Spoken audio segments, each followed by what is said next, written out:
So hi everyone, says welcome back to another video. So in today's video I'm going to go over the Monster Cell week. This is the new refresh and they've added new monsters and oh my god, I am really overwhelmed. There's a lot of monsters that are really good and I honestly don't know what to put in the title because you genuinely would like to buy something like 3 different monsters or 4 right now.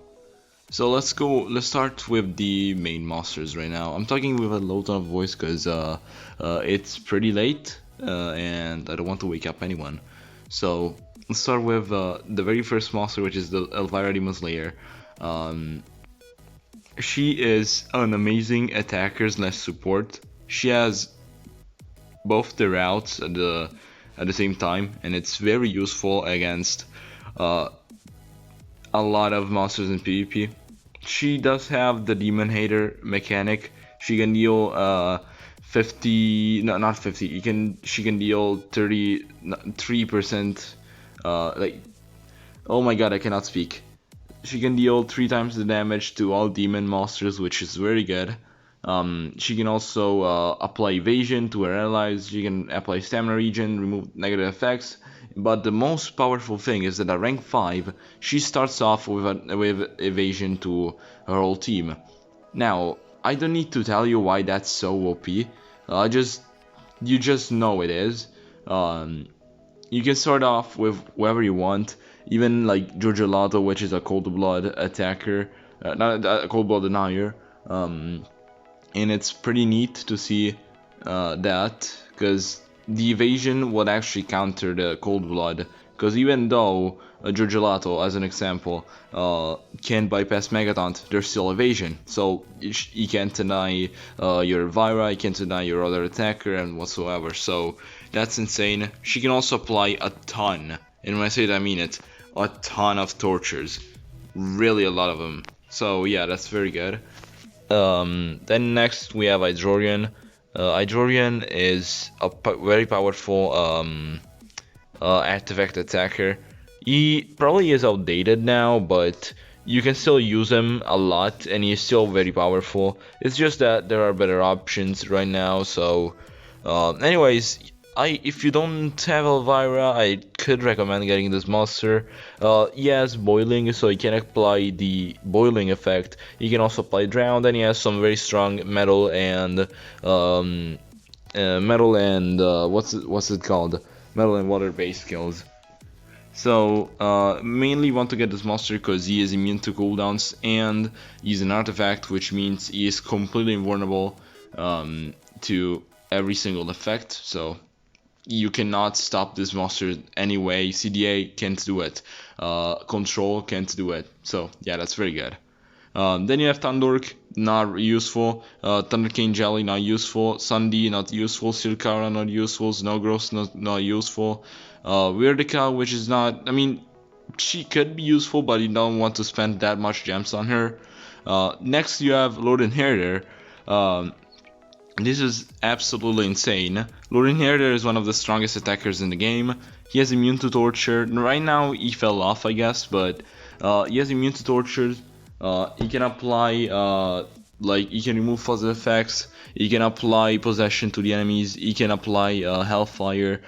He can apply I think he can apply 3 different tortures, which is insane on such a monster.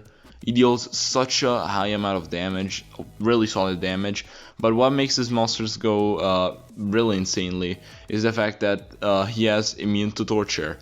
Immune to torture is such a good effect at the moment on PvP because you mainly have a lot of you start a battle with usually 1 torture or 2 on your monsters, which is always kind of like annoying to deal with. This monster doesn't care about it, so you can just knock here, as I already said.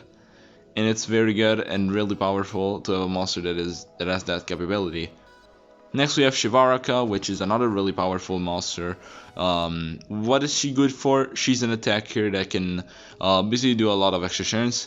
She has a skill that applies vulnerable, deals damage to the enemy, and gives an extra turn. She has a skill which deals damage to the enemy, applies damage boost, and gives an extra turn. She has a skill that applies double damage to herself and gives an extra turn to herself.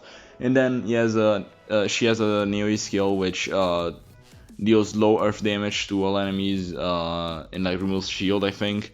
And another one which deals moderate damage to one enemy, applies double damage to herself. Now, why I'm saying this, that she's so powerful? First of all, she has the dodge area mechanic. Dodge area is insane. Like, dodge area is the best effect in the game. Probably, not probably, for sure. And yeah, I mean, it's one of the main reasons why I want to get this monster. Definitely, she is meta, so you would like to get this monster a lot betterly than Lord Inheritor. So yeah, what she's also really powerful for, it's actually you were able to get her in the bounty hunt. So I actually say if you partake in the bounty hunt right now, if you can see right here, you can actually get her from the bounty shop. So if you can already buy her from there, you don't need to spend gems on her here. So, but if you cannot buy her from the bounty shop, I recommend buying her from here, because she's very powerful, and she can also attack like 1,000 times basically. Then we have Master Goldfield. He is one of the most underrated monsters in the game. He can remove positive effects and disable trait on the enemies. He can remove negative effects. He can manipulate stamina. He can apply double damage. Although his trait isn't the best, he has, I think, tough and applies immune to control and double stamina to your all allies at the start of the battle. Which is not too good, not too bad. I mean, he's definitely not a meta monster, but he is a really good one. You should definitely run him against some of the top bases, especially like, what's his name? King Atum, which is a very good tank. Or the next monster, which is Sparkus. Sparkus is a tank, mainly. He has Taunt and Mega Taunt, and is very used on Taunt to dodge area teams. Now, what you really want this monster for is the fact that he has a lot of healing. He can also apply damage protection to yourself. He can heal all your allies. So, yeah, that's very good skill set wise. Then we can go to the other eras, which don't have a lot, but let's just go over them right now really quickly. So the other monster you can get from this era, and I can recommend, is Dark Voltaic. Dark Voltaic is insane. Yes, dodge area. He can do infinite extra turns and deals a lot of damage, especially against King Atum, and because he has a skill which deals moderate damage to one enemy, then to all enemies, and gives an extra turn, which is like an Atum killer basically. You can kill probably the enemy Atum if you have it on the enemy side, and you can just like go on and attack forever until you can kill all the enemy monsters, unless the enemy has anticipation, which is a high case, of course. This monster is going to be a force to be reckoned with. Now, moving on, there's not really any monster I can recommend buying right now, because all of them are pretty bad. Yeah, all of these, there's some that are good, but mainly you can forget about them because they are very outdated.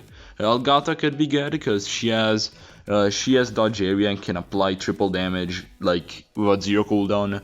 So with like Cheer Cupid or what's his name, the Serpentex, yeah. With Cheer Cupid or Serpentex, you can just give them triple damage and they can OTK the enemy side. So yeah, that's a very good strategy to use Elgata for. So I could recommend getting her. And then Xiaolong, he is mainly good because he can apply. No, not that he can apply. He is overall a pretty good supportive monster. He can trade disable and remove positive effects, like a lot of it. He applies random tortures. But what he's good for, that you can, with him, you can get a talent which is called Absolute Zero, which applies Mega Freeze. Yes, you heard me right, Mega Freeze, a 3-turn control skill to the damaged enemies. So what you can do with this monster is like you can remove positive effects from one enemy, then to all enemies, and then apply Mega Freeze to all enemies, which is insane. You can run Spectra, which is a Pierce monster, and do an AoE skill and Mega Freeze all the enemies with Pierce, which is insane. So you could get this monster just because of the talent to get with him. So yeah, that's a very good strategy, I guess. And you don't really need anyone else, really. So my recommendation for this is definitely number 1 Elvira, number 2 probably Lord Inheritor, number 3 Shivarak, number 4 Sparkus, number 5 Dark Voltaic, number 6 Shellong, number 7 Elgata. I'm saying Elgata number 7 because we're definitely gonna get more damage boost monsters in a while. So yeah, that's definitely something that you need to take in mind. And yeah, I mean, this is all for this Monster Cell week. We'll probably see some more offers because yesterday we saw that in this shop you could actually buy Uriel and Teddy Bomb, which means that might come back. If it does, I'm gonna make a video on it, but definitely just speedrunning this video so you can actually know if you want to buy any of these monsters. So yeah, I hope you enjoyed, and I'll see you guys in the next one. Bye.